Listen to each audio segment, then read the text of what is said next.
Yan. Ganda na. Although meron pang mga i-retouch na part, pero talagang ay makikita nyo na mga kumbat. 98% finish. Kung saan bali, yan na lang, mga wiring na lang yung ayusin nila. Ganda na oh.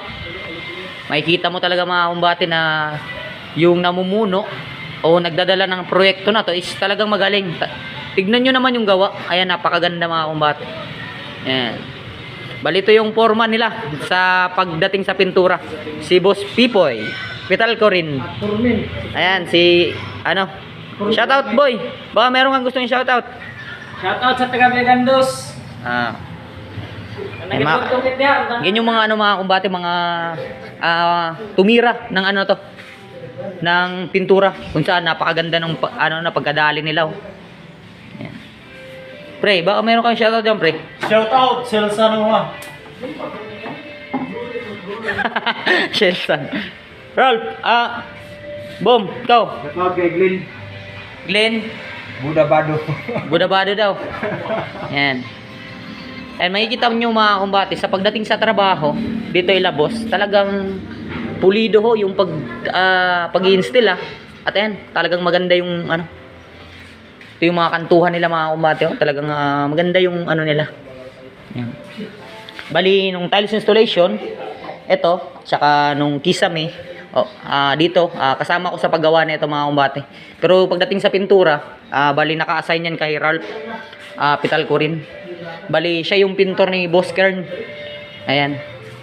Pero makikita nyo mga kumbate, ito palang ginagawa nila o ginagawa namin is, which is Busmark 24/7 convenience store. Ayan. Napakaganda mga kumbate. Bali, dito na yung mga shelf, lalagyan ng mga paninda. Ito, lagyan ng mga alak. Yan. Or ano pa ba yung ilalagay nila dyan. Natin alam kung ano yung mga ilalagay. Pero talagang yung paggagawa, talagang maganda. Maganda yung pagkakadali mga kumbate. Gawa ng si boss talagang hands-on sa trabaho. Yung kaalaman natin na mga skilled niya is mas nadadagdagan pa pag kasama siya sa proyekto kasi nga gawa ng gumagabay siya sa mga skilled. Ayan.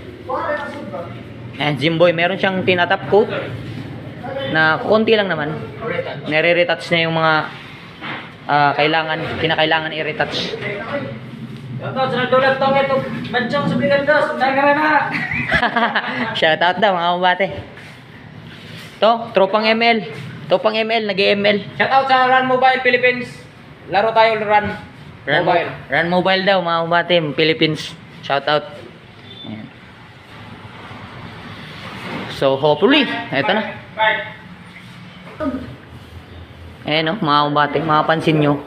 Bali lahat ng nakikita nyo dito mga kumbate is built-in to. Bali ginawa talaga to dito mga kumbate. Yung pamaran talagang maganda yung maganda yung pag-i-instill Tsaka sinamahan na rin yung napakagandang klase ng pintura. Ayan. Brown para sa bali ito mga kumbate, bar counter yan mga kumbate. Ayan. Bali pulit na. Ayan, mga CCTV meron na. Ito pang architectural design mga kumbate. Kung saan kayang-kaya ni boss yung gantong klaseng proyekto na kaganda. Na kasing ganda na ito mga kumbate. Ayan. Siyempre tayo rin kasama rin tayo sa achievement niyan mga kumbate. Hindi ito mabubuo ng ganito kaganda kung hindi dahil sa ating mga kasama. Ayan sila Ralph, Pare Alas, Gonzales, ayan, Jun Mark, and Peña. Ayan. Napakaganda mga kumbate. Bali sa electrician, sa parting electrical, ito na lang yung mga ayusin nila. Siguro CCTV to. CCTV, tsaka ito, baka yan lights. Sa lights yan nila. Pero yung mga ilaw, ayan, mga pin, okay na mga kumbate. Bali ready na yan. Nakahanda na yan. Ayan. Yung sa part na to, ano man yung re-retouch mo dyan, boy? Ayan, yung mga switch mga kumbate. Talagang maganda yung pagkaka-instill. Dito, shelves. Ganda na rin. Ayan. Bali built in to mga kumbate, bali ano to, marine na 3/4 na plywood. Ang ginawa lang yan nila boss. So, hanggang doon lang muna. Maraming salamat. Nakawin, speaking, nakawin. Speaking, nakawin.